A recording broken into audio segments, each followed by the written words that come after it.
هذول الاربع محافظات مال ابوهم قيمه عند اليمن. سمعت؟ الابي بتلاقي يا حلاق يا جزار مال ابوه قيمه في السلطه، يعني مدعوس طول عمره مدعوس. الحديدي واللي هو صاحب حقه هذول شحاتين في الاشارات وعبيد معروفين. الان وصلنا لا تعز طبعا بياره. الامام احمد، مش انا، مش كلام الجوارح، مش كلام الامام احمد. تعز هي بياره. قالوا للامام احمد يا امام احمد ليش انت قاعد تحكم من تعز؟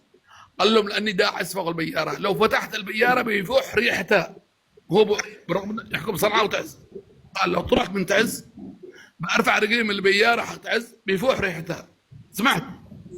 فاليوم تلاحظ علمناهم ودرسناهم، كان عندهم علامه في تعز. ايوب طارش قال والله كانوا ينظفونا بالمبيدات صعب عدد، وتعلمنا في عدن كان ما عندهم الا بعلامه، وطورناهم والان اصبحوا ينتقدون عدن وينتقدون الجنوب. طيب يا جوارح حاول تنام بدري، بكره معك علف، بكره معك علف. خلاص انتهى دورك، انتهى دورك يا شحات. بكره معك علف، حاول تنام بدري.